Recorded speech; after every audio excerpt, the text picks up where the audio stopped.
کہتا میرے کچھ شیعہ ساتھی ہیں، وہ کہتے ہیں کہ نبی صلی اللہ علیہ وسلم نے کہا کہ جس کا میں مولا اس کا علی مولا، کیا واقعی ایسی کوئی حدیث ہے؟ جی بالکل صحیح حدیث ہے، نبی صلی اللہ علیہ وسلم نے فرمایا جس کا میں مولا اس کا علی مولا۔ تو ہم سیدنا علی کو مولا مانتے ہیں۔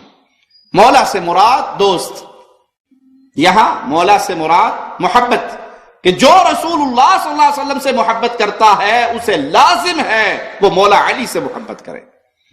سیدنا علی سے محبت کرتے ہیں، ان کو مولا مانتے ہیں، مولا بمعنی دوست مانتے ہیں۔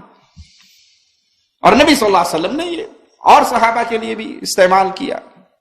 یہاں مولا سے مراد مالک نہیں ہے، انسانیت کے مالک نہ علی ہے نہ رسول اللہ ہے، بلکہ وہ جب مالکت معنی آئے گا تو حسبنا اللہ، ہمیں اللہ کافی ہے، نعم المولا، وہ ہمارا مالک ہے، وہ ہمارا مددگار ہے، اس سے بہتر نہ کوئی مالک ہے نہ مددگار ہے۔ محبت علی سے کرنا ایمان ہے، کیونکہ پیارے نبی صلی اللہ علیہ وسلم نے فرما دیا تھا علی منافق تجھ سے بغض کریں گے، مومن تجھ سے محبت کریں گے۔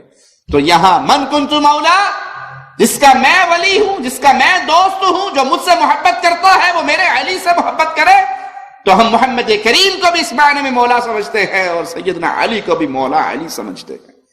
لیکن اس سے معنی مراد کیا ہے؟ محبت، دوستی، پیار، تعلق۔ ہمارے دل میں جتنا احترام سیدنا علی کا ہے، پیارے نبی صلی اللہ علیہ وسلم کی اس حدیث کی روشنی میں ہم اتنا ایمان لاتے ہیں، تسلیم کرتے ہیں، لیکن سیدنا علی کو بشر سمجھتے ہیں، انسان سمجھتے ہیں، مالک نہیں سمجھتے، مشکل کشا نہیں سمجھتے۔ ان سے محبت تو ایمان کا حصہ جانتے ہیں، کیونکہ ان سے نفرت منافق ہونے کے لیے ایک ہی گناہ کافی ہے، وہ بندہ منافق ہے جو سیدنا علی سے نفرت کرتا ہے، بغض رکھتا ہے۔ لیکن اس کا یہ مطلب نہیں ہے کہ آپ سیدنا علی رضی اللہ عنہ کو مشکل کشا سمجھے، حاجت روا سمجھے، بگڑی بنانے والا سمجھے، اولاد دینے والا سمجھے، بارش برسانے والا سمجھے، زمین پیدا کرنے والا سمجھے، آسمان پیدا کرنے والا سمجھے۔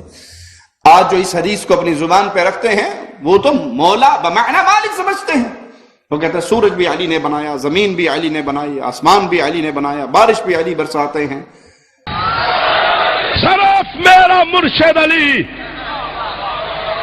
میرا امام، مجھے رزق دینے والا، مجھے بیٹے دینے والا، زندگیاں دینے والا، سزا دینے والا، نبی بھیجنے والا، کتابیں نازل کرنے والا۔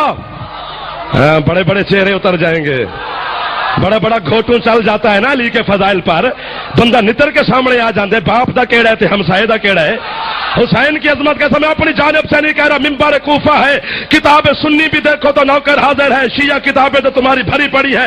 علی منبر کوفہ پر بیٹھ کر کہہ رہے تھے دنیا والوں سورج بنانے والا میں علی ہوں، آسمان بنانے والا میں علی ہوں، زمین بچھانے والا میں علی ہوں، چاند بنانے والا میں علی ہوں، سزا دینے والا میں علی ہوں، سر ہلانے والا زندہ باد ہے، سزا دینے والا میں علی ہوں، رزق دینے والا میں علی ہوں، نبی بھیجنے والا میں علی ہوں، کتابیں نازل کرنے والا میں علی ہوں، یوم معاشر عدل کی مسند پر میں علی بیٹھ کر تمہارا عدل کروں گا۔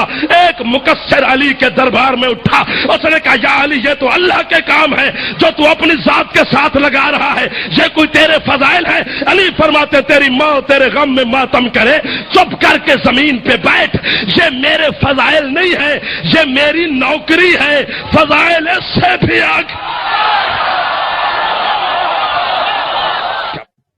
نوح علیہ الصلوۃ والسلام، یونس علیہ الصلوۃ والسلام گرفتار ہوئے، ان کو نجات علی نے دی۔ ساری اللہ مالک کی صفات اٹھاتے ہیں اور سیدنا علی پہ فٹ کر دیتے ہیں۔ ایسا عقیدہ رکھنے والا وادی ایمان سے نکل جاتا ہے اور کفر میں داخل ہو جاتا ہے۔